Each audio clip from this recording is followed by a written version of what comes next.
Les 13 principes fondamentaux de la loi juive. On va parler de manière très pratique des 13 principes qui nous viennent de Maïmonide et qui, l'on peut dire, encadrent complètement, de manière concrète, l'existence, la pratique et l'objectif de la descente de l'homme juif dans ce monde. Je vais vous en donner une explication un peu plus concrète, peut-être un peu différente de ce qui est marqué dans les livres. En tout cas, c'est comme ça que personnellement, je la comprends. Et elle résume assez bien, en fait, notre mission sur Terre. Dans ce monde à chafal, dans ce monde qu'on compare à une prison, et dans lequel on est malheureusement obligé de descendre pour effectuer notre mission. On va en parler tout de suite. Donc, Are, Ani, Ma'amin, Bemuna, Shelema. Ishlosha, Asar, Ikarim, chez la Torah Kdosha. Donc là, on réaffirme, ou on affirme sa Emuna, sa foi, entre guillemets, dans les 13 principes fondamentaux de notre Torah. Alors, j'en commence. Le premier élément, chez Akadosh Baruch Hu, Matsu yu Mashgiach. Donc, en fait, si on doit résumer un petit peu la situation, très rapidement, Adam Marichon était là, le premier homme, pour corriger une situation qui avait déjà été problématique, on va dire, avant lui.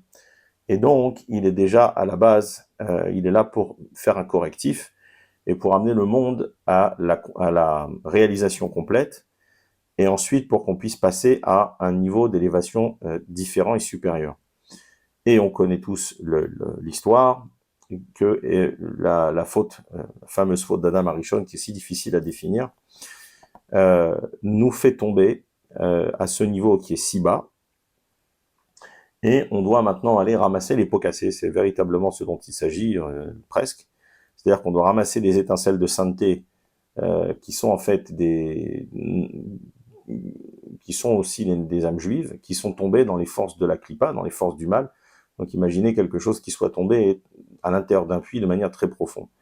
Et en fait, plus les générations, c'est ça la descente de génération, c'est que plus on avance dans le temps, et plus il faut aller creuser maintenant profondément pour récupérer un peu comme ces pépites d'or qui sont tombées. Donc c'est clair que les premiers, on va dire, avaient beaucoup moins de difficultés que nous parce que effectivement, c'était plus en surface, et que pour deux raisons. La première, c'est que d'abord, il y en a qui sont tombés plus bas, donc évidemment, il faut descendre plus bas, et aussi parce qu'à cause de nos fautes, à travers l'histoire, donc la destruction des Beth Amikdash, des temples, etc., tout ça a fait qu'il y a une descente à chaque fois des mondes, et donc comme il y a une descente des mondes, il y a une descente également de la génération.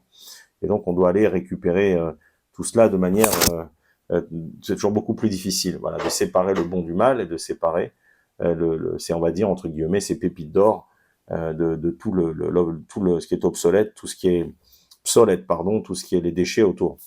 Voilà, donc, la première des choses, c'est que Dieu, Kadosh Baruch Hu, le Saint béni, soit-il, il est présent, il existe, il est là, ce monde il n'a pas été créé tout seul, puisque de toutes les manières, aucune créature intelligente ou aucune forme d'intelligence ne peut être créée par quelque chose qui n'est pas intelligent. Donc déjà, ça balaye en 10 secondes toutes les théories de l'évolution, même si elles ne sont pas incompatibles avec la Torah, puisque c'est le chemin apparemment emprunté par Akadosh Baruch Hu pour créer ce monde, entre guillemets, avec tout ce qui est toutes ses composantes. Donc c'est une longue progression de choses avec, effectivement, mais ça c'est encore un autre débat. Donc, que Dieu est bien présent, c'est bien lui qui a créé le monde, ou Mashgiach, c'est-à-dire que Dieu, il est là, il contrôle. Donc, il y a certaines théories philosophiques. Je vous rappelle qu'on n'a pas le droit d'aller lire aucun livre de philosophie ou quoi que ce soit, ce qu'on appelle des Sifrei Hitzonim, des livres, toutes ces sciences qui sont anti-Torah, et donc qui disent que Dieu nous en préserve, que Dieu aurait créé le monde, mais qu'il s'en serait désintéressé, qu'il serait plus là. Voilà. Donc là, le premier principe, c'est de dire Dieu a bien créé le monde, il est présent, il existe, et il contrôle, et il regarde, et il monitore tout ce qu'il y a. Alors pourquoi maintenant, l'intérêt, si vous voulez, ou l'idée, maintenant, d'expliquer ces 13 principes fondamentaux de la foi, c'est de les ramener à notre mission. Voilà l'idée. Je pense que c'était un problème de déconnecter tout ça à la mission de l'homme. C'est-à-dire donner 13 principes sans connecter ça à la mission personnelle du peuple juif et de tout à chacun. je pense que ça perd un peu de son intérêt. Donc là, en fait, il faut comprendre que chaque âme juive qui descend dans un corps, elle a une mission. Voilà. Et donc, comme j'ai dit, cette mission, c'est de récupérer maintenant ces étincelles. Alors, on sait comment on récupère ces étincelles de sainteté, comment on les fait remonter du plus bas de la mine, c'est-à-dire des forces de la clipa. Il y a plusieurs niveaux, ça peut être des clipat noga, ou peut-être même des fois plus profonds. Comment on fait remonter toutes ces étincelles de sainteté? On les fait par trois choses: la prière, donc la tfila, 3 fois par jour, et en minyan, donc à 10. On le fait par l'étude de la Torah, et on le fait par les mitzvot. Voilà. À l'intérieur, il y a énormément de sous-catégories, il y a des niveaux différents, il y a des résultats différents, mais globalement, voilà les trois groupes par lesquels on fait remonter ces étincelles. Donc tout le travail maintenant, c'est de venir corriger ce qu'on a détruit, ce qu'on a abîmé. Donc c'est le tikkun, c'est la réparation de ce monde-là. Et donc on est là pour travailler. Voilà, c'est pas un monde d'amusement, c'est pas un monde dans lequel on doit avoir un profit personnel ou un amusement personnel ou une forme d'intérêt personnel. C'est un monde du travail. C'est pour ça qu'il est temporaire et c'est pour ça qu'il est limité à un certain nombre d'années. Car notre essence ne vient pas de ce monde. Notre essence, elle est bien plus haute puisque c'est une part de Dieu lui-même. Donc la première des choses, je vais aller laisser un peu plus vite. Donc c'est que donc maintenant cette neshama, cette âme juive, elle descend dans le monde. Tant qu'elle est en Katnout, elle n'a pas la capacité vraiment d'agir. C'est-à-dire que un peu comme dans une armée, il y a un âge minimum pour devenir un soldat. Ça serait ici 13 ans. Mais à 13 ans, on devient un soldat, on va dire, sur lequel il y a quand même encore de l'entraînement qui n'est pas terminé. C'est un peu comme un soldat qui serait en formation ou en stage, on va dire ça comme ça. Et en fait, véritablement, c'est à l'âge de 20 ans qu'on est vraiment jugé complètement, c'est-à-dire qu'on est en pleine capacité maintenant de faire notre travail. Même si évidemment ça compte à partir de 13 ans, mais on le sait qu'il y a une forme de clémence du tribunal céleste jusqu'à l'âge de 20 ans. Donc, cette Neshama, maintenant, elle descend dans ce monde, et ce qu'on lui dit, c'est la chose suivante. Dans ce monde, tu ne verras pas la présence divine, directement. Elle est cachée. Mais n'oublie pas que ce monde, c'est Dieu qui l'a créé. Supposant, c'est-à-dire que on parle de ce monde-là terrestre, c'est-à-dire cette terre, mais également on parle de tous les mondes qui sont au-dessus. D'accord, tout cet écosystème, tout ce système, c'est Dieu qui l'a créé, c'est Hachem qui l'a créé. Et n'oublie pas une chose, c'est que si tu descends ici, quand tu descends ici, tu as une mission à faire et Dieu va te contrôler. Donc n'oublie pas parce que tu ne le vois pas, qu'il n'est pas là et que tu dois oublier ta mission. Et par exemple, je trouve extraordinaire de voir des gens vraiment courir pour aller à la prière.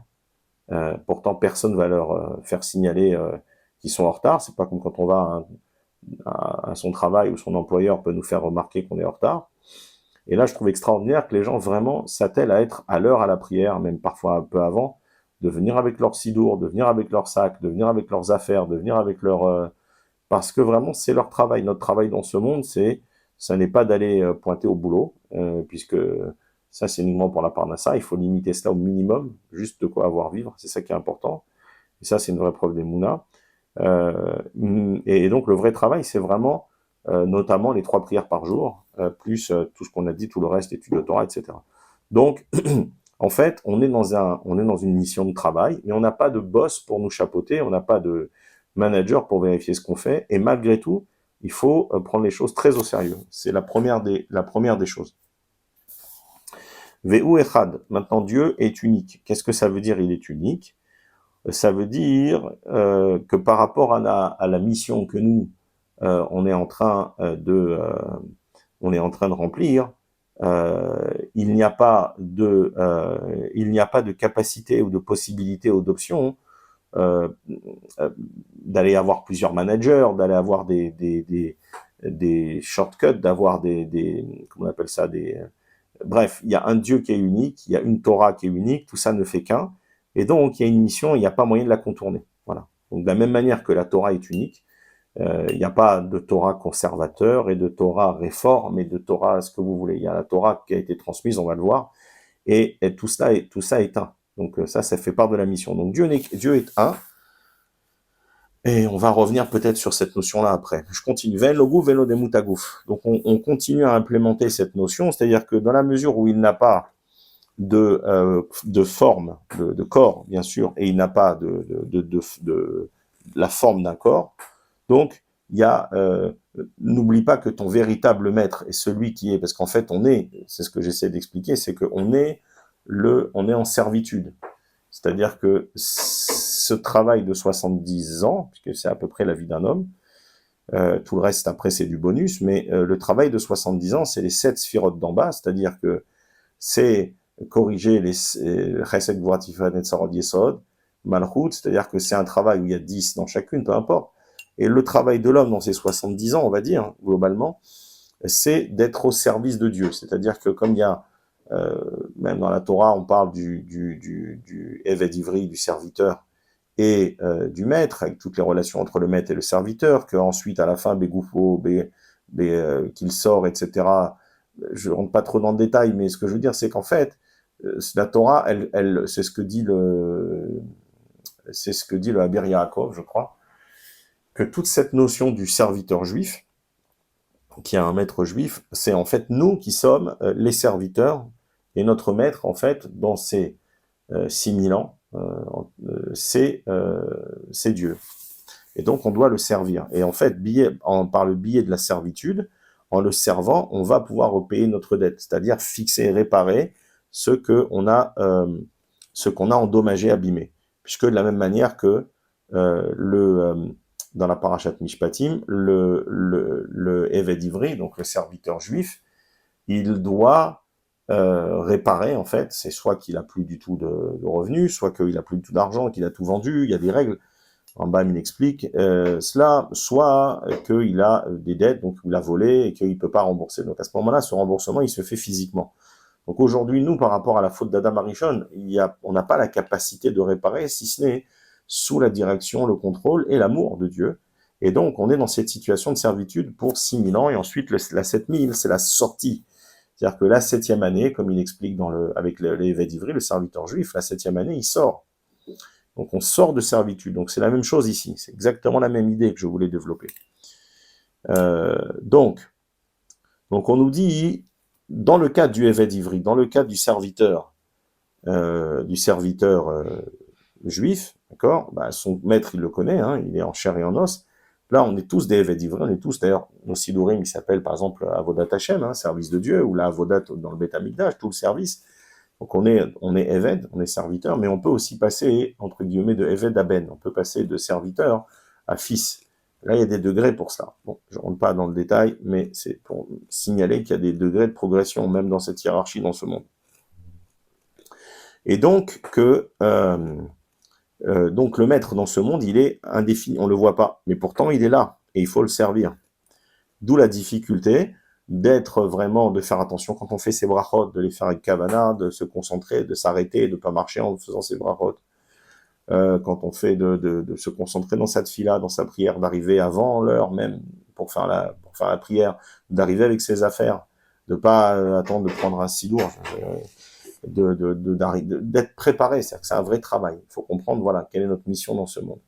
Elle n'a rien à voir avec nos besoins personnels. Nos besoins personnels, ils sont de 3 ordres et ils sont pourvus par le maître. Donc de la même manière que quelqu'un qui va aller travailler pour un maître, c'est-à-dire le Eved Ivri, le serviteur juif qui donc est en servitude, hein, entre guillemets, le maître doit lui donner. C'est ça une partie du deal. Il doit lui donner, il doit le nourrir, le loger, le blanchir. Donc il doit lui donner à manger, il doit lui donner des vêtements, il doit l'habiller et il doit également le loger. Donc ces 3 choses-là, hein, c'est ce que, on va voir ça aussi, ce que dit aussi Yaakov Avinu. Après, bon, peu importe, je vais essayer d'aller un peu plus vite. Donc, en fait, il y a à double sens. Donc, nous, on s'engage à faire cette mission-là. De toute façon, on n'a pas le choix.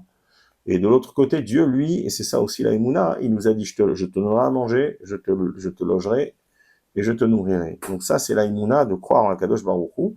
Pour ça, il faut aussi faire un minimum d'efforts, de ishtadlout, mais l'aïmouna, elle est que Dieu, si on fait notre travail, lui fera le sien.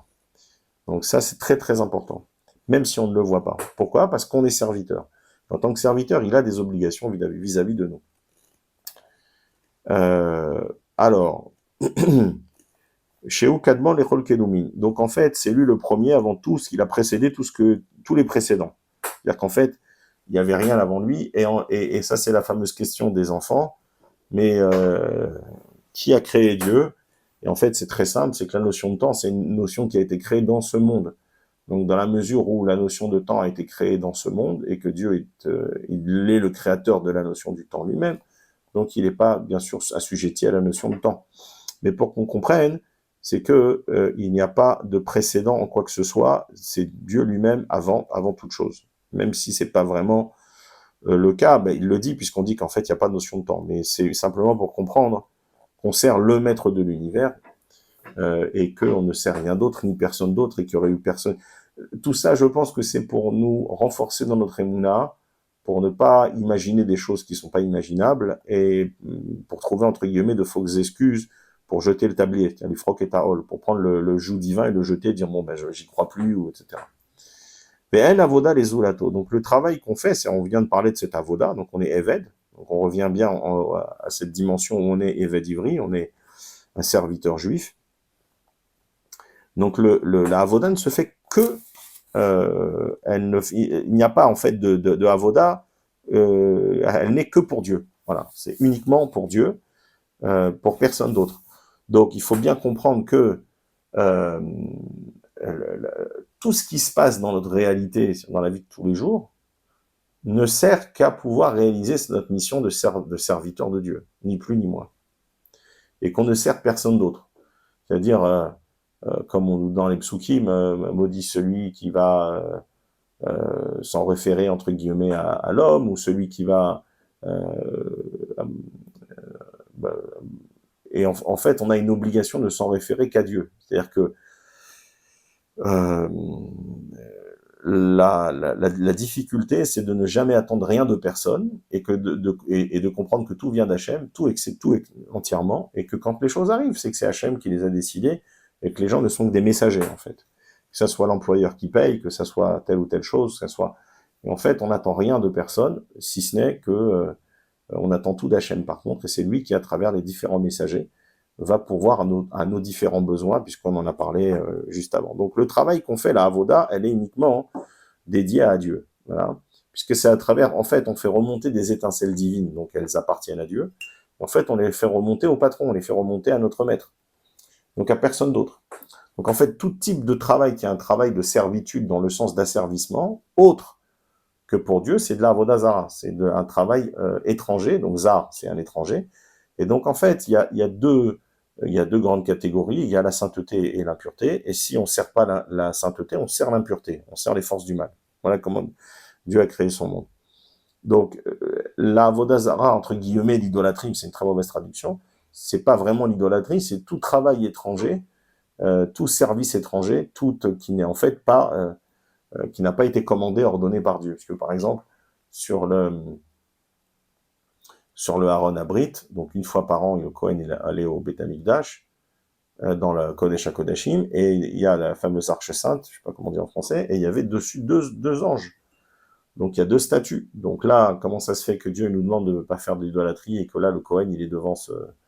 Alors en fait, c'est parce que Dieu l'a pas ordonné. Donc quand il a ordonné, c'est donc Avoda de la Gdusha, c'est la Avoda dans la sainteté, mais tout ce qui nous a pas ordonné de faire, c'est automatiquement de la Avoda Zara. Donc incluant dedans, c'est-à-dire que là je fais une parenthèse, mais incluant toutes les énergies qu'on va donner, les émotions, les sentiments, la force qu'on va donner dans un match de football, dans un match de basketball, dans tout type de sport ou de hobby, etc. Et quand on va y donner son âme, c'est ce qu'on dit d'ailleurs, hein, bah ça devient automatiquement de la Avoda Zara, puisqu'en fait, on va servir quelque chose qui n'a pas...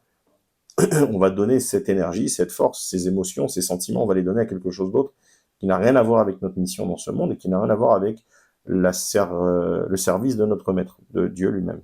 Il faut bien comprendre cela, en plus d'autres choses. Voilà. Donc on est dans le cinquième principe, en avoda les autres. Donc le service n'est fait que pour Dieu. Donc je résume, Dieu, Akadosh Baruch Hu, est bien présent. C'est lui qui a créé le monde, il est bien présent et c'est lui qui contrôle. Et il veille. Et on sait qu'il y a des caméras et que chaque seconde, même ce que je suis en train de dire maintenant, à 120 ans, je reverrai ce que j'ai dit là. Donc tout est enregistré, tout est conservé. Donc ne croyez pas qu'on est en électron libre ici. Il n'y a pas de liberté, il n'y a pas de je fais ce que je veux. Ou alors il y a je fais ce que je veux. On verra à la fin ce qui va se passer dans je fais ce que je veux.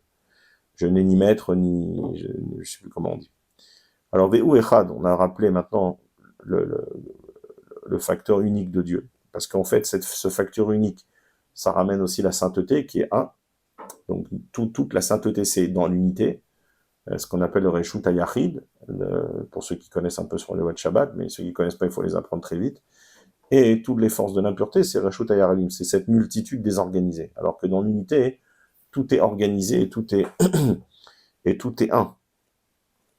On a dit donc Ve'en lo guf, ve'en lo demut haguf, donc on a dit en tant que serviteur, tu ne vas pas pouvoir le voir parce qu'il n'a pas de corps, il n'a pas de représentation. Donc aussi, ça veut aussi dire que d'une certaine manière, il n'y a pas besoin, surtout que c'est interdit, de faire toutes sortes de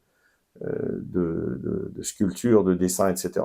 D'accord? Parce que ça ne représenterait de manière pas Hachem, qui n'est pas représentable. Donc, dans tous les cas, c'est un travail qui est complètement spirituel, dans le sens où il n'y a pas de matérialisation du maître. Donc, il reste complètement immatériel. D'où la difficulté et d'où la problématique d'avoir des photos chez soi. Tout type de photos, en fait, c'est très problématique. Surtout les photos sur lesquelles les gens ont tendance à devenir, malheureusement, en faire de la avodah zara. Donc la photo d'un rave, ou d'un rabbin, ou d'un leader, à partir du moment où ça devient quelque chose de symboliquement important, ben, il y a un gros problème là-dedans. Voilà, donc c'est pas simple du tout. Je sais que ça a été plus ou moins accepté dans notre génération pour d'autres raisons, mais personnellement, je trouve pas ça bien du tout d'avoir des photos de tzadikim chez soi. Encore quand on a des photos, plusieurs photos de tzadikim, ça limite, on va dire, mais quand on a une photo d'un leader ou d'un chef religieux, entre guillemets, et qu'on a toujours la même photo et que sur chaque truc, il y a la photo, alors là, on est vraiment dans la avodah zara. Ve'u kadmon l'echol kedumim, donc on a avancé, on a dit qu'il était avant toute chose, et donc c'est pour ça que c'est le seul objet de notre service, entre guillemets. Ve'en avoda les zulato, et donc tout ça, c'est revenir à la même idée. Ve'odea marchavot bene adam. Maintenant, qu'est-ce que ça veut dire que Dieu il connaît les pensées de l'homme? Alors à chaque fois qu'on dit Adam ou Bnei Adam, en général, c'est parce que, bon là c'est le Maïmonide, mais quand on met le mot Adam, ce qu'on pourrait dire Ish, il y a d'autres mots, mais c'est qu'en fait on fait référence à la faute. Parce que Adam, malheureusement, chaque fois qu'on voit le mot Adam, souvent c'est qu'on fait référence à la faute originelle. Donc, ce qui veut dire que même dans ton service, je sais exactement comment tu me sers. Je sais quelles sont tes intentions, je sais si tu as envie de te sauver, je sais si tu es énervé, je sais si tu as envie de bâcler, je sais si tu le fais avec tout ton cœur. Donc tout ça, même ça, c'est calculé. Donc même dans la qualité du service, même dans les émotions, même dans les intentions, tout ça est pris en compte. Maintenant, la problématique de tout cela, c'est quoi? C'est que si on a un maître qu'on ne voit pas, qu'on ne sent pas, dont on ne voit pas forcément l'implication ou l'interaction avec nous de manière constante. Pourtant, Dieu, le peuple d'Israël, il a une ashgacha pratique, pardon. Le peuple juif, tous ceux qui sont serviteurs de Dieu, donc qui ont décidé de ne pas jeter de ne pas enlever le joug divin, ceux-là, ils ont un contrôle direct de Dieu. Par contre, tous ceux qui ont décidé de vivre libre, entre guillemets, Liotam Chofshi, être un peuple libre, libre de toute contrainte, on a bien compris maintenant ce que ça veut dire, tous ceux qui ne font pas Shabbat, tous ceux qui ne vont pas prier, tous ceux qui n'étudient pas la Torah tous les jours, tous ceux qui ne vivent pas comme un juif serviteur de Dieu, tous ceux-là deviennent comme les nations du monde, et donc ils ont une ashgacha klalit, c'est-à-dire que c'est à travers des astres et des anges, d'autres anges, que leur destin est, entre guillemets, est décidé, à travers un tas d'intermédiaires, voilà, et à travers d'autres règles. Mais tout celui, encore une fois, qui est euh, dans le chemin de la Torah, qui fait Shabbat, qui mange kasher, qui évite des carettes, j'en parle sans arrêt, mais qui évite d'être éliminé en fait de cela. C'est-à-dire, il évite de se retrouver sorti du système, hein, de ne plus être serviteur. C'est-à-dire que il appartient encore au maître, d'accord? C'est ça être juif, il appartient encore au maître. Donc je suis dans ma fonction, je suis toujours entre guillemets un juif, mais on m'a retiré la capacité, entre guillemets, de travailler, de recevoir ce flux divin. D'ailleurs, tant que ce carrette-là, tant que ce retranchement de mon âme n'a pas été corrigé, en fait, je vais travailler pour le côté auquel j'appartiens. C'est-à-dire, je vais donner toutes mes énergies, tout ça, ça va aller du côté du mal. Donc, il y a des fautes qui n'amènent pas un retranchement de l'âme, qui n'amènent pas un carrette, d'autres qui les amènent. Donc ça, il faut vraiment étudier la question. Donc, Dieu nous dit que même dans le service, c'est exactement ce qu'on a pensé, que ce soit dans les fautes ou dans les bonnes actions. C'est-à-dire que même quelqu'un qui faute, mais qui faute avec beaucoup de culpabilité, ça n'a pas le même niveau que quelqu'un qui va fauter sans aucune contrainte. Je ne suis pas en train de minimiser la faute, je dis que tout est pris en compte. Donc on dit maintenant, à partir du moment où on est dans cette mission, que Dieu est immatériel, quelles sont nos instructions? On a besoin d'avoir des instructions pour savoir, ok, j'ai bien compris, j'accepte, mais qu'est-ce que je dois faire? Alors, c'est ce qu'on nous explique maintenant dans le 6e principe, c'est que Dieu maintenant, dans la mesure où, pour rendre la mission viable, bon, si on voyait l'existence divine à tout moment, personne n'aurait de doute. Il n'y aurait pas de problème d'émouna, il n'y aurait pas de problème de foi, ça paraîtrait évident, même si encore une fois, c'est pas si évident que ça que tout le monde servirait Dieu, puisque la génération de Noach ils avaient une connexion avec Dieu qui était bien plus importante que nous, et pourtant, ils voyaient des choses que nous ne voyions pas, et pourtant, ça leur a pas empêché de faire ce qu'ils ont fait. Mais dans notre niveau à nous de réparation, puisque à chaque fois le niveau est de plus en plus dur, hein, il y a eu un niveau qui était donné à Adam, les mondes il y a eu une descente des mondes, ensuite il y a etc. la génération de Noach, enfin la génération du déluge, après la génération de la dispersion, de la Dora Pelaga. Et en fait, à chaque fois, la descente est de plus en plus dure et le niveau, on passe de 6 mitzvot à faire, après il y a uniquement 7, en faisant les 7 mitzvot et toutes les sous-catégories, on arrive à faire le correctif, on a raté, donc les 6 on a raté, les 7 on a raté. Adam aussi c'était 7, ce que nous dit le Zohar HaKadosh. Et là maintenant on passe à 613. C'est-à-dire qu'en fait, plus on descend en bas, plus on descend au fond de la mine, au milieu des forces du mal, dans ce monde horrible, dans cette prison, parce que c'est aussi ça l'idée, et plus on a besoin d'outils en fait, et plus on a besoin d'outils pour s'aider dans le travail qui devient de plus en plus difficile. Donc on a besoin d'outils pour se protéger et aussi pour réaliser la mission. Donc il nous dit ici, donc qui nous donne les instructions maintenant? On est au fond de la mine, on est là, on doit travailler, mais on doit comprendre, donc qui nous donne maintenant les instructions? C'est Moshe Rabbeinu. Donc en fait tout est passé par Moshe. C'est pour ça qu'il nous dit ici, on voit de Moshe Rabbeinu alav shalom, ou Shara Nevi Mehmet. Donc la prophétie de Moshe, puisque lui, il l'a reçu de Dieu, Moshe notre maître, d'accord, et de la totalité des prophètes, donc des 24 livres entiers de la Torah, d'accord, tout ça c'est Emet, tout ça c'est la vérité, tout ça c'est le mode d'expression par lequel Dieu nous envoie ses instructions.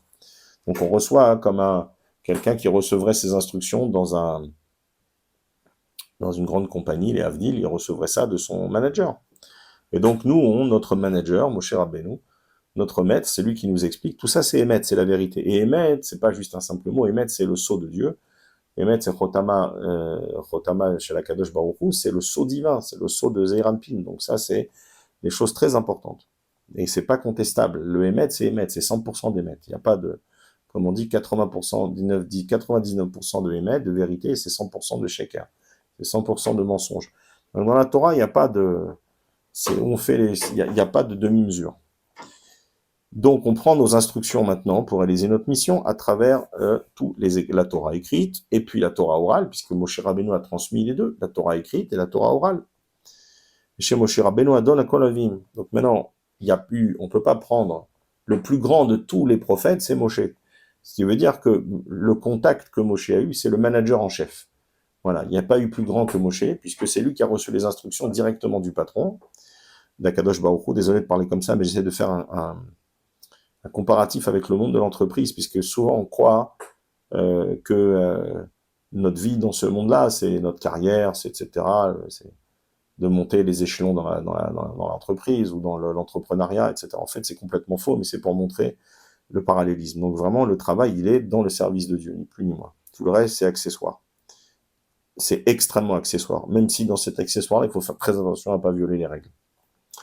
Donc, Moshe Rabbeinu, c'est lui qui nous donne toutes les instructions orales et écrites. Chez Torah, Netuna Mina Shamaim. Donc, n'aie pas de doute, quand j'ai choisi Moshe Rabbeinu pour te transmettre tout cela, ça vient d'où? Ça vient du ciel. Shamaim, c'est Tiferet, Zeranpin, Akadosh Baruch Hu. Donc, tout ça, c'est une source divine, tout ça vient de Dieu, pour te dire que c'est pas parce que tu crois que c'est juste un homme que tu peux dire que la Torah, Dieu nous en préserve, elle a été écrite par les rabbins, elle a été écrite par ceci. D'accord? Le tout vient de Moshe Rabbeinu. Et tous les chidushim de Torah, toutes les nouveautés et toutes les choses qu'on va trouver, Moshe Rabbeinu avait déjà tout reçu. Chez l'autre, Tishtane, alors dans le 10e, donc on ne peut pas remettre en cause nos instructions. Nos instructions, c'est-à-dire toute la Torah écrite, la Torah orale, Mishnah, Gemara, Halacha, Zohar, tout ça, c'est des paroles d'Ivrei Elohim, d'Ivrei Chaim, tout ça, c'est des paroles de la Torah de vérité. Ça ne peut pas être mis en question. Shelo tishtane b'shum zman chas v'shalom. Et ça, c'est bien pour les 300 dernières années, mais même avant, il y a toujours eu malheureusement des gens qui ont changé. Et encore plus depuis, on va dire, les 40-50 dernières années, où on a tous ces mouvements, la Scala, depuis 150 ans, un peu plus, tous ces judaïsmes réformes, conservateurs. La plupart, miskinim, les pauvres, ils savent pas. La plupart des gens, ils savent rien, ils semblent, c'est au pays des aveugles borgnirois, donc ils ont un borgne qui croit qu'il sait, et c'est lui qui enseigne à miskinim des aveugles. Voilà, mais il faut bien comprendre que la Torah, comme nous dit ici dans les 13 principes, la Torah ne change pas, d'accord, elle ne changera jamais. Voilà, God forbid, jamais. Donc ça veut dire que les instructions sont les mêmes. Et ça a un sens, pourquoi? Parce que c'est une mission globale qui est morcelée en des milliards de personnes et de milliards de neshama, d'âmes, même s'il y a 600 000 âmes de base, de shoresh, de racines, mais la mission est la même. Donc il n'y a pas de raison en fait que les éléments, que la mission change ou que les modes d'expression de cette ou la manière les actions de ce service changent. Alors nos rabbins, nos rabbinim, les postim, les décisionnaires, ils ont la capacité, en fonction de l'évolution technologique, souvent, de dire non, ça c'est interdit, ça c'est ok, etc. Mais en aucun cas ils changent la Torah. Quand on dit oui, mais les rabbins, c'est la Gemara, il y a plein de discussions, etc., ils ne changent pas. C'est simplement qu'eux, ils ont reçu cette capacité, hein, comme des messagers aussi divins, et ils reçoivent la capacité de répondre à des questions qui sont des questions concrètes dans l'exécution de notre mission, et c'est eux qui reçoivent cet éclairage, et c'est eux qui ont la capacité de nous dire non, ça tu peux pas le faire comme ça tu peux le faire comme ça tu dois le faire à tel moment, pas à tel moment. Voilà. Mais en aucun cas on ne change la Torah, elle ne change pas. D'accord? C'est les Havdil al Avdalot, c'est comme si vous avez une directive en droit et que une directive c'est une mission globale. On doit arriver à un certain objectif et ensuite, je devrais pas parler comme ça, mais chaque État membre, parce que c'est vraiment Bavel, c'est vraiment des Rechaim, toutes ces choses-là, c'est vraiment le mal incarné. Je prends un très mauvais exemple. Mais ensuite, on peut trouver des moyens on peut trouver des moyens de mettre en place cette directive pour arriver au résultat. Voilà. Mais tout ça, c'est fait en fonction des règles de la Torah. Et ça n'est donné qu'à une poignée de rabbins dans chaque génération qui ont la capacité, parce qu'ils ont une connaissance extensive de la Torah, qu'ils ont une compétence et la capacité de nous dire ce qui est autorisé, ce qui ne l'est pas, ce qui peut être modifié, pas modifié. Mais en aucun cas, ils ne changent des règles de la Torah. D'ailleurs, une parenthèse, c'est que le Hari Akadosh, il nous explique dans le Shara Kavanot, dans l'introduction, que toutes les décisions rabbiniques qui ont été prises il y a longtemps, donc, hein, selon des secrets de la manière dont les mondes supérieurs fonctionnent, on ne peut pas les changer. Voilà. Donc, par exemple, même, je vais rentrer sur des terrains un peu compliqués, mais bon, même le lait, etc., le lait non surveillé, c'est normalement, ça aurait jamais dû être autorisé. C'est un gros problème. Voilà, le lait non surveillé par des juifs, surveillé avec l'œil, pas avec une caméra, ça ne devrait pas être autorisé. Bon, selon les maîtres de la Kabbalah, ça ne devrait jamais, jamais, jamais être changé. Parce qu'il y a des raisons pour ça. Maintenant, des fois, il y a des règles qui sont faites, qui sont pas, il n'y a pas de choses secrètes derrière, s'il n'y a pas d'influence dans les mondes. Cela, bon, ça c'est autre chose. Bref, c'était une parenthèse. Donc, donc tout ça, ça va jamais changer. Ça va jamais changer. Alors, ok, on va prier dans des synagogues avec la climatisation. Quand on n'avait pas de climatisation il y a 200 ans, on va prier dans des synagogues avec donc tout ça, il faut, oui, effectivement, voilà, Shabbat, est-ce qu'on peut mettre la climatisation dans la synagogue, comment, qui, si elle s'éteint, si elle fuit, si elle... Tout cela, ensuite, ce sont nos décisionnaires qui vont nous expliquer comment on va réagir en fonction des situations. Parce que le monde évolue dans ce sens-là, mais pas la Torah. Ensuite, le 11e principe, chez Akadosh Baruch Hu. Donc pourquoi je dis ça, hein? Oui, parce qu'on revient à notre mission. Donc dans la mesure où la Torah ne change pas, la mission ne change pas. C'est-à-dire que je n'ai pas aujourd'hui la capacité de dire, ah oui, non, mais ça c'était au temps du Beth Amikdash, comme je l'ai entendu dire par vraiment bref. Donc on ne peut pas dire que ça a changé, d'accord? Quelqu'un qui transgresse Shabbat en public, devant au moins 10 personnes, ou quand il y a 10 personnes qui sont au courant que la personne ne fait pas Shabbat, celui-là, même s'il n'a pas de condamnation d'un Beth Din, il n'est pas mis à mort, c'était pour son bien d'ailleurs, c'est dur à comprendre, mais c'était le cas, eh bien, la sanction, elle viendra d'en haut. Il paiera d'une manière ou d'une autre. Les choses n'ont pas changé. C'est juste qu'on voit pas la corrélation tout de suite entre l'action et les conséquences, on ne le voit pas. Souvent, elles peuvent prendre 20 ans, 15 ans, 30 ans, pour plein de raisons, mais c'est pas l'objet ici. Donc, ne crois pas que ta mission, pour revenir à notre fil conducteur, en tant que serviteur de Dieu, ne crois pas que ta mission va changer, elle ne changera pas. Ta mission reste la même. Donc, ce qui était applicable il y a 2000 ans reste applicable aujourd'hui. Ok? Parce que de toutes les manières, on est dans l'accomplissement de la même mission. Et c'est un travail collectif. Akadosh Baruch Hu, maintenant le 11e. Ma'anish l'Arshaim umshalem saratov la tzadikim. Alors, qu'est-ce que ça veut dire maintenant, à la fin, hein? Pourquoi je te dis tout ça, hein? Je t'ai expliqué que je ne serai pas là. Non, pardon, je ne serai pas visible. Mais je suis là, c'est moi qui t'ai créé. C'est moi qui ai tout créé. Je suis un et unique, il n'y en a pas d'autre. Ne va pas servir qui que ce soit d'autre.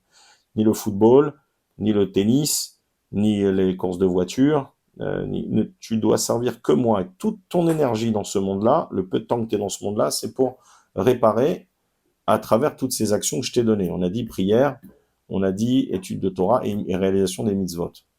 À travers ces trois choses.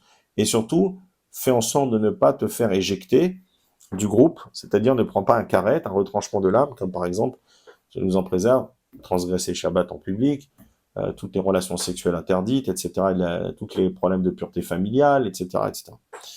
Donc, on a dit, maintenant, dans ce monde-là, à la fin, je t'ai dit, tout est enregistré, on l'a dit, hein, tout est enregistré, puisque Dieu connaît même les marchavot des Bnei Adam, il connaît même les pensées des hommes, et tout cela, ça viendra à un moment, il y aura des comptes à rendre.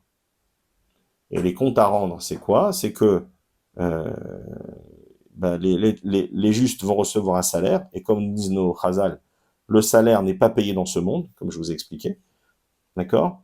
Le salaire, le véritable salaire, qui est quelque chose de spirituel, qui n'est pas physique, qui ne peut pas être payé en monnaie ou en matérialité dans ce monde, puisque c'est des choses qui sont spirituelles à des niveaux extraordinaires. C'est tout le salaire du Olam Haba, du monde futur et de la Hatid Lavo et des mondes d'après. Tout cela sera payé après. Donc en fait, il faut pas s'attendre, il faut pas s'attendre à voir de la même manière qu'il y a beaucoup de gens qui sont pas dans la Torah et qui ont une bonne vie, qui ont de l'argent, etc. et qui eux pensent que tout va bien puisqu'en fait ils ont une vie facile et agréable. Et beaucoup de gens qui sont dans la Torah, et j'en connais, qui étudient, etc. et qui vivent dans des conditions, mais vraiment que Dieu leur donne la force dans des conditions très difficiles. Et ils continuent, et ils étudient, et ils sont là. Pourquoi? Parce que, comme on dit ici, que le salaire sera payé dans le monde futur. Donc les gens ne s'attendent pas, quand on comprend un peu, on ne s'attend pas à être payé dans ce monde. Et surtout, on ne veut pas être payé dans ce monde. C'est-à-dire qu'on ne veut pas, de la même manière que nous, on a été transformés, on était des êtres à un niveau très immatériel et spirituel, et avec de la divinité en nous, puisque c'était une part de Dieu, et on a été, à cause de nos fautes, on s'est matérialisé. Et on ne veut pas non plus que le salaire il se matérialise dans ce monde de la même manière. Donc, ils deviennent matériels. Donc, la plupart des gens s'inquiètent. C'est-à-dire quand ils commencent, les gens vraiment qui sont dans la Torah et qui comprennent, quand ils commencent à avoir vraiment trop d'argent et commencent à se poser des questions, ils se disent, est-ce que je suis pas en train d'être payé dans ce monde? Le Or HaChaim Akadosh, il nous dit que c'est le seul, j'ai vu, qui nous dit que dans certains cas, quand quelqu'un a vraiment sécurisé son monde futur, c'est-à-dire qu'il est arrivé à un niveau tel, celui-là il peut aussi être payé dans ce monde. Voilà, ça n'enlèvera pas de ce qu'il y a dans le monde futur. Ça, c'est le Or HaChaim Akadosh. Mais globalement, pour nous tous, donc le salaire sera payé. Tous les justes, c'est quoi les tzadikim et c'est quoi les rechaim? On va donner une explication. Donc les tzadikim, ce sont les, entre guillemets, les justes, mais on sait que d'après nos livres de Kabbalah, le tzadik, c'est le yesod. Le tzadik, c'est celui qui a fait attention à sa brit mila, qui a fait attention à la sainteté de ses yeux, de sa bouche, pas de grossièreté, entre autres, et de sa brit mila, que tout se fait dans la sainteté et qu'il y a même une recherche minimale, presque inexistante si c'est possible, de plaisir. Et ça, c'est vraiment, mais le tzaddik, tout est lié vraiment à la sainteté des yeux et de la brite. Ça, c'est le tzaddik. Pourquoi? Parce que le tzaddik, grâce à la sainteté de la brite, il en fait protège le système en haut et la sainteté descend jusque dans ce monde. Donc c'est pour ça qu'on l'appelle le Yesod Olam, celui qui a la fondation du monde. Le monde, c'est ce monde-là, on va dire, voilà. Et que grâce en fait au fait qu'il fasse attention à sa sainteté, alors donc bien sûr, il va pas dans les matchs de football, bien sûr, il va pas aller amener à manger aux gens qui vont assister à des matchs de football ou des matchs de basketball. Voilà, ça c'est pas la Torah, ça c'est du Erev Rav, ou de la Borout, ou des gens qui comprennent rien.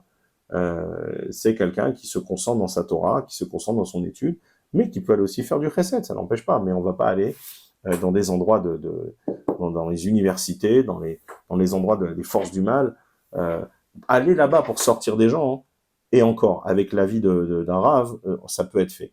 Mais aller là-bas pour aider des gens à y rester et à s'y sentir bien, ça c'est complètement anti-Torah. Voilà. Donc tous les endroits qui nous sont interdits en fait, les endroits où on ne peut pas aller, tous les autres endroits. En fait, nous, principalement, on a le marché pour faire nos courses, on a le Beth Midrash, on a la synagogue, le centre d'études, et puis le travail si on doit travailler pour avoir la parnassa. Tout le reste, c'est pas pour nous. Voilà, c'est clair et net. Et surtout, on n'a pas à aller encore une fois, on n'a pas à aller à aider les gens à s'y sentir bien ou à s'y sentir juif. C'est complètement anti-Torah et c'est d'une bêtise monumentale, pour pas dire pire. Donc je termine.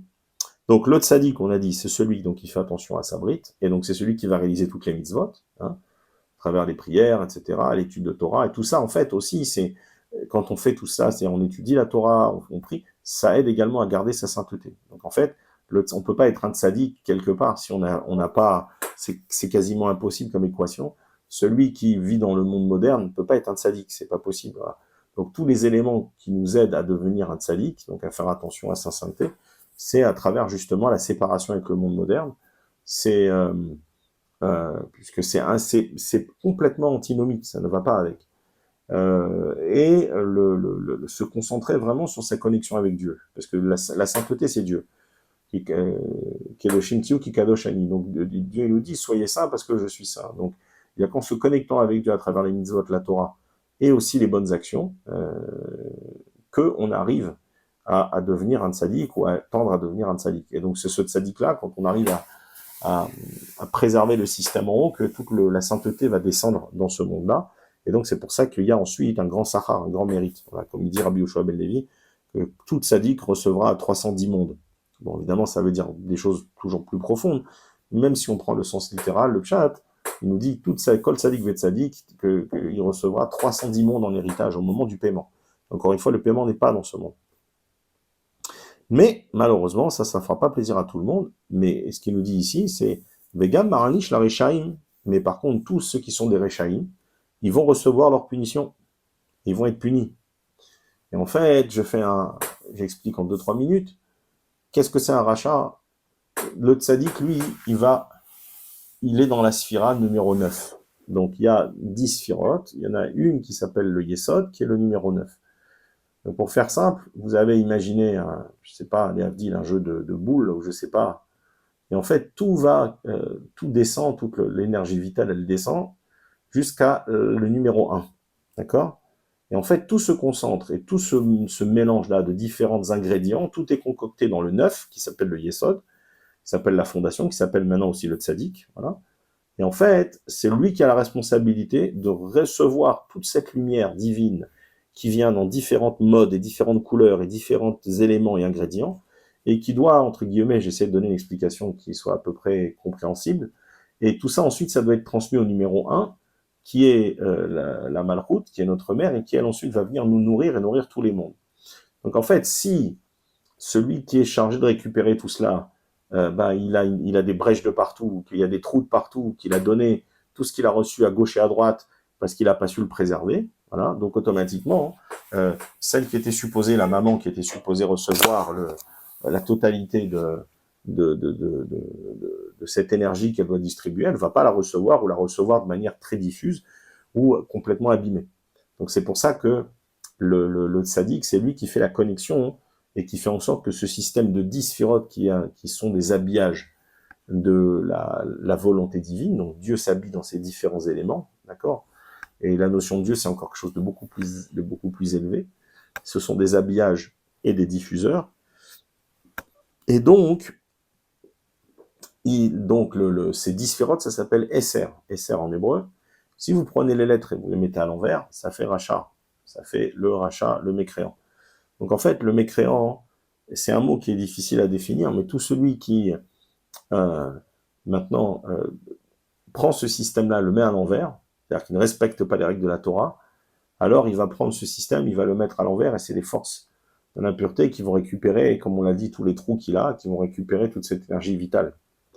Voilà ce que c'est que le rachat. Donc à partir du moment où la personne, elle n'a plus véritablement de connexion avec ce système que Dieu a créé, alors elle est à l'inverse. Donc on sait souvent que le hafour, l'inverse, c'est les forces du mal. Voilà. Donc il y a une punition, et elle est terrible, parce qu'en fait, elle est créée par la personne elle-même.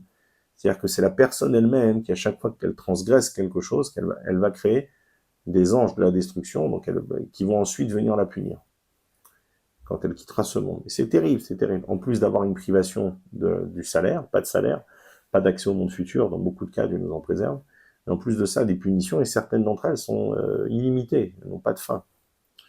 Donc ça, c'est le 11e. Donc Dieu nous dit, dans tout ce système où tu vas travailler, où tu vas essayer de te sortir de ce monde-là, où tu vas essayer des vanités de ce monde, tu vas te séparer, tu vas concentrer ta vie, c'est vraiment gâcher sa vie dans le sens des épicuriens et puis de la plupart des nations du monde. On va vraiment gâcher notre vie, quoi. C'est la gâcher, voilà. En tout cas pour eux, on gâche notre vie. Voilà. Et nous, pas du tout, c'est un investissement. C'est-à-dire qu'on comprend qu'on est là pour faire la volonté divine, pour réparer.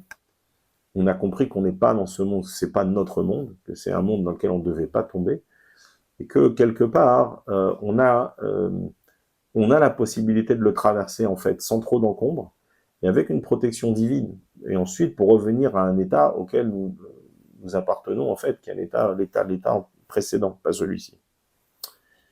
Donc voilà, ça c'est l'issue en fait de tout ce travail difficile, hein, faut dire ce qu'il en est. Et Dieu nous dit maintenant, donc ne t'inquiète pas, t'as joué du côté des tzadikim, tu seras récompensé. Dans ce monde, je ne t'ai donné que de quoi te nourrir, te loger, te vêtir. Ceux qui ont finalement vécu dans ce monde que pour eux, hein, ils ont travaillé pour leur maison, pour leur salaire, pour leur ceci, qui n'ont pas donné de temps à Dieu. On n'aime pas Dieu avec son cœur, ça n'existe pas. On aime Dieu avec des actions, d'accord? Le cœur, c'est le sommet de l'action. C'est-à-dire qu'on ne peut pas dire chas v'shalom, quelqu'un qui a des parents malades, non, non, mais je vais jamais les voir, je m'occupe pas d'eux, je leur amène pas de médicaments, je ne fais rien, mais je les aime.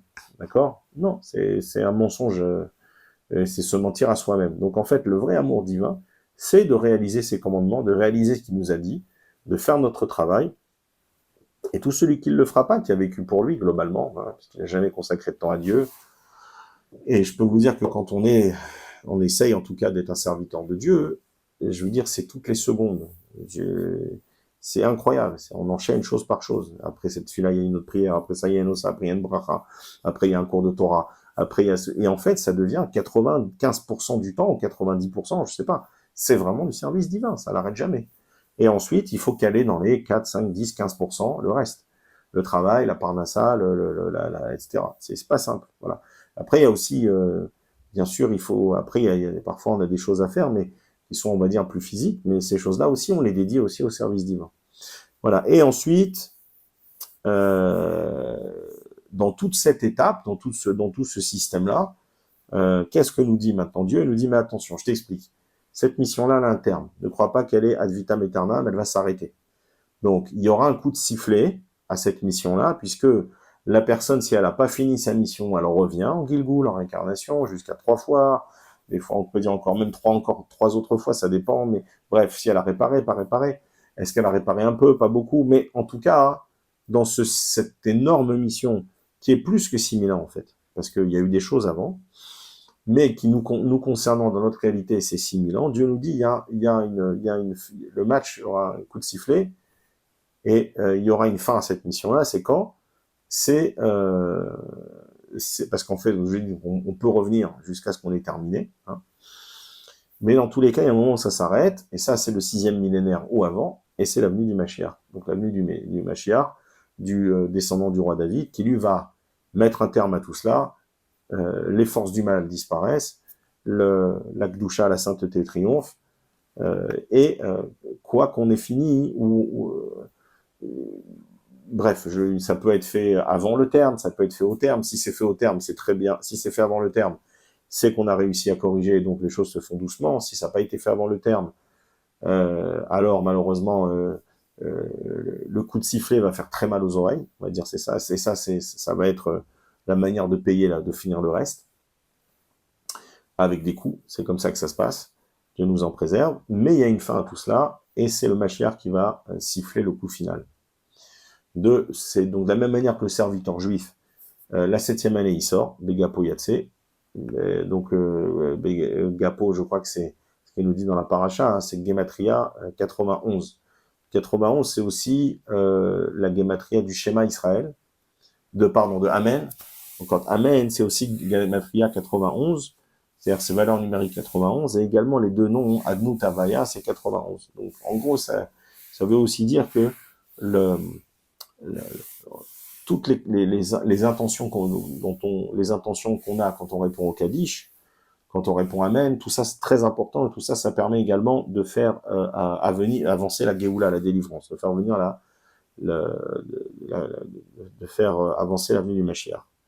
Donc il y a une fin à tout cela, à toute cette servitude. Hein. Et ensuite, Dieu nous dit, une fois que tout ça c'est terminé, ça c'est le 13e principe de foi, quand tu as terminé ta mission, quand le Mashiach est venu, quand on a fait finalement la correction de l'intérieur et de l'extériorité des mondes, que tout est terminé, alors, et qu'on a remis ce monde dans l'état où il était, et c'est pas du tout ce monde-là en fait, mais bref, mais qu'on remet le monde dans l'état où il était avant la faute, en plus qu'on remonte tout cela, parce que c'est bien descendu, donc globalement, quand on revient à l'état dans lequel on devait être, qu'on a réparé, alors à ce moment-là, chez Ameti, Matilim, Nechiot, et donc il y aura une résurrection des morts, et donc c'est pas, et ce qui veut dire qu'en fait, on va revenir, parce qu'on ne devait pas mourir. Et la mort, comme on sait, c'est la punition, entre guillemets, et l'épreuve qui nous a été donnée, puisque la mort, c'est les forces de l'impureté et les forces du mal, qui s'appelle Mavet. Et donc, il y aura une Triyat Ametim, donc c'est-à-dire qu'il y aura une résurrection de la mort. En gros, c'est l'élimination de la mort, et le retour à un état auquel on n'aurait jamais dû, qu'on n'aurait jamais dû quitter. Et c'est ça le retour, avec des corps, comme dit le Zohar, qui sont 70 fois plus brillants que la lumière du soleil, des choses extraordinaires. Donc en fait, c'est la fin de ce long périple, de ce long travail, de cette longue mission, et qu'il faut bien comprendre, et je voulais finir avec ça, hein, que le travail du juif, il se fait pas avec des armes, il se fait pas avec la violence, même si parfois il y a eu des guerres d'Israël, ça c'est Dieu qui les a demandées. Le travail du juif contre le mal, il se fait pas à travers les réseaux sociaux, euh, sauf si c'est pour amener d'autres soldats. Mais le soldat, le juif, le soldat, tout le travail se fait avec la bouche. Ça se fait avec la bouche à travers l'étude de Torah, les brachot, les mitzvot. La plupart des mitzvot, elles demandent une bracha, en tout cas beaucoup d'entre elles, et la tfila, la prière. Donc tout se fait par la bouche. Et c'est pour ça que la bouche est si sacrée pour un juif, c'est que tout cela, parce que le monde est fait de lettres, sans rentrer dans les détails, et qu'en fait, à chaque fois qu'on prie, à chaque fois il y a des lettres qui sortent de notre bouche, il y a la salive, il y a l'haleine, il y a le souffle, il y a une partie qui vient de la gorge, une partie qui vient du palais, enfin tout ça c'est extraordinaire, il y a des textes là-dessus qui expliquent, et tout cela, ça va réparer les mondes, et ça va faire remonter tout ce qui est tombé. Donc sans donner trop de détails, il faut comprendre maintenant, pour finir tout cela, voilà notre mission, voilà notre travail, on descend comme des serviteurs et des techniciens pour faire notre mission le mieux possible, et surtout on prie pour ne pas revenir, pour finir, et pas avoir à revenir une deuxième fois, et revenir une troisième fois dans ce monde, parce que c'est vraiment pas, les âmes ne veulent pas descendre dans ce monde, les âmes juives ne veulent pas descendre dans ce monde, à aucun prix. Même le Zohar, il nous dit que parfois, pour certains, ils ont la capacité de soit revenir dans ce monde, soit d'aller au Gehinam, pour que le feu du Gehinam, il corrige, il enlève les fautes qu'ils ont faites. Et les Neshamot, les âmes, elles préfèrent aller au Gehinam que de redescendre dans ce monde. Alors c'est des courts séjours, c'est pas du tout le même Gehinam que pour ceux qui ont été des Rechaïm. Voilà, donc dans ce monde, le but d'un juif, c'est pas de dire je suis juif moderne, je suis juif, mais je peux aussi profiter de ce monde, etc. C'est pas du tout la réalité, même si on n'est pas au niveau de dire oui, moi je profite pas de ce monde. En tout cas, d'en limiter complètement l'accès, limiter les plaisirs, limiter la connexion avec tout le monde extérieur qui n'a rien à voir avec nous, mais qu'on doit corriger aussi, ça fait partie du travail, malheureusement. On le corrige de là où on est, depuis nos, depuis nos synagogues, depuis nos centres d'études, c'est comme ça qu'on corrige. Voilà. J'espère que les Hashem, on aura fini ce tikkun très très vite et que Dieu nous libérera. Parce que c'est ça qu'on demande tous les jours, dans le Kaddish, dans le Birkat Amazon, dans la Tfila. On ne parle que de ça. On veut sortir de prison. On veut sortir de cette prison dans laquelle on est, des bagnards, on est des prisonniers forcés. Bon, Baruch Hashem, le grand chef, c'est Dieu, donc on travaille pour Dieu, mais on est quand même, entre guillemets, c'est ça le problème, c'est que cette prison, c'est le monde du serpent. Cette prison, c'est le monde du Nachash et des forces de l'impureté, et que parfois il nous séduit pas uniquement par des choses difficiles, par des belles choses, par des choses qui tentent le corps. C'est ça la difficulté. Maintenant, tout celui qui va s'en remettre à Dieu, et qui n'a pas de carette, donc qui n'a pas eu son âme retranchée, évidemment tout ça, ça se corrige par la Teshuvah et par des tikkunim.